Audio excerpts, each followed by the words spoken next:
Bismillahirrahmanirrahim. Assalamualaikum warahmatullahi wabarakatuh. Perkenalkan, nama saya Dimas Agung Prayoga.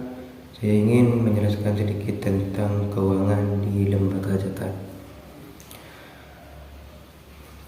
Zakat secara bahasa merupakan bentuk isim dari zakat, yazki zakatan, yang memiliki arti bersih, suci, dan tumbuh dan berkembang. Menurut saya, zakat didefinisikan sebagai harta yang wajib dikeluarkan oleh orang-orang tertentu dan dalam waktu yang tertentu. Zakat merupakan salah satu ibadah fardu yang wajib dilaksanakan bagi setiap orang yang memenuhi syarat dalam pelaksanaannya. Selain itu, zakat menjadi salah satu bentuk ujian dari Allah untuk menguji rasa kemanusiaan kita terhadap orang lain. Hal itu sebab di harta yang kita peroleh terdapat beberapa bagian yang menjadi hak bagi mereka yang tidak mampu. Dengan pengelolaan yang baik, zakat merupakan sumber dana potensial yang dapat dimanfaatkan untuk memajukan kesejahteraan umum bagi seluruh masyarakat, terutama untuk mengentaskan kemiskinan dan menghilangkan kesenjangan sosial. Lembaga zakat di sini merupakan lembaga yang memiliki kewenangan untuk mengelola dana zakat, infak, dan sedekah atau dana sosial lainnya, baik yang dibentuk oleh pemerintah maupun yang dibentuk oleh masyarakat. Dan dalam naungan pemerintah yang dituntut memiliki transparansi dan akuntabilitas. Jenis lembaga pengelola zakat terdiri daripada amil zakat atau yang didefinisikan dengan BAS yang dibentuk oleh pemerintah, serta lembaga amil zakat atau LAS. Amil zakat dibentuk oleh masyarakat yang bergerak di bidang dakwah, sosial, pendidikan, serta kemaslahatan umat, yang bertugas untuk mengumpulkan dan mendistribusikan dan mendayagunakan dana zakat. Keberadaan lembaga zakat saat ini sudah mendapatkan jaminan dan perlindungan dari pemerintah.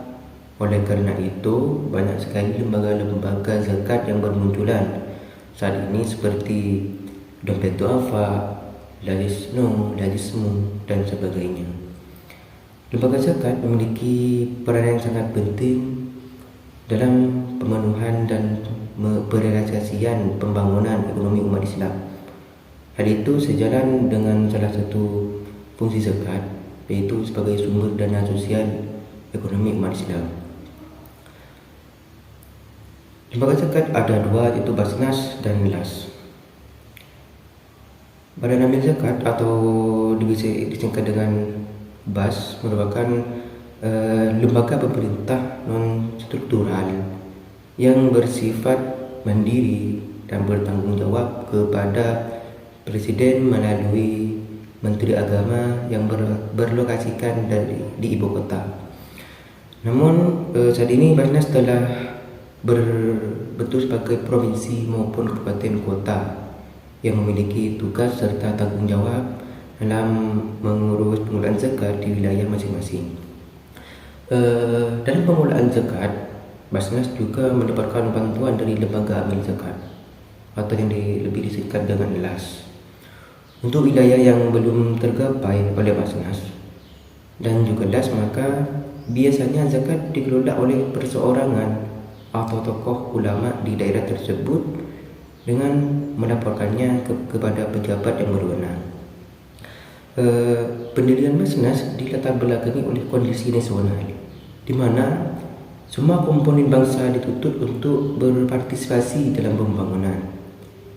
Pembentukan dari lembaga amil ini adalah untuk memudahkan dalam proses pengumpulan dan pendistribusian zakat.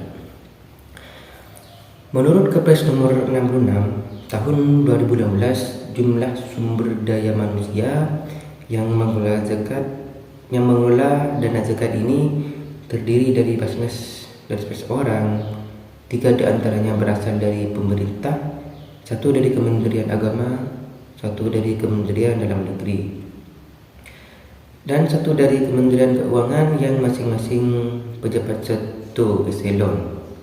Dalam pelaksanaannya, pengelolaan zakat Basnas menggunakan pedoman pengelolaan zakat yang sesuai dengan pasal 4 ayat A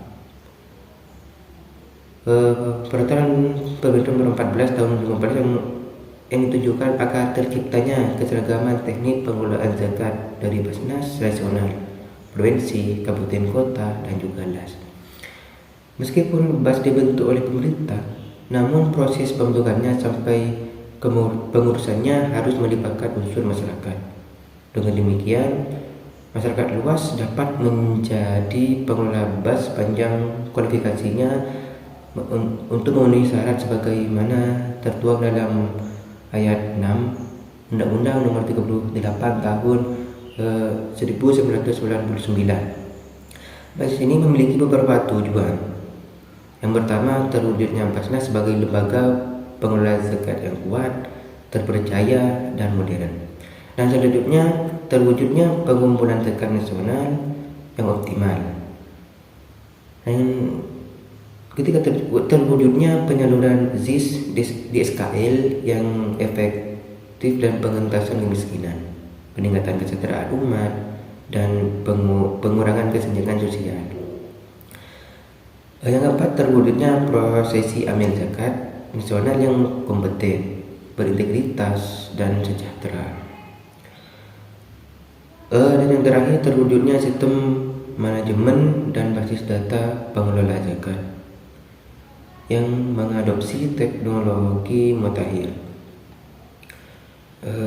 Dan selanjutnya untuk lembaga amil zakat atau lebih disingkat dengan LAS. LAS di sini merupakan organisasi pengumpulan zakat yang dibentuk atas swadaya masyarakat yang bertugas membantu pengumpulan, baik pendistribusian dan pendayagunaan zakat. LAS beranggotakan dari perorangan, sekumpulan orang, dan pengurus masjid yang tidak memperoleh fasilitas dari pemerintah seperti kantor, insentif, dana operasional, ataupun yang lainnya. Mereka menyiapkan secara sendiri. Lembaga amil zakat atau lebih disingkat dengan LAS ini salah satu contoh organisasi yang memerlukan tingkat transparansi dan akuntabilitas yang tinggi, karena lembaga zakat merupakan organisasi nirlaba yang bergerak dalam bidang sosial kemanusiaan. Sekian dari penjelasan saya. Akhirul kalam, Assalamualaikum warahmatullahi wabarakatuh.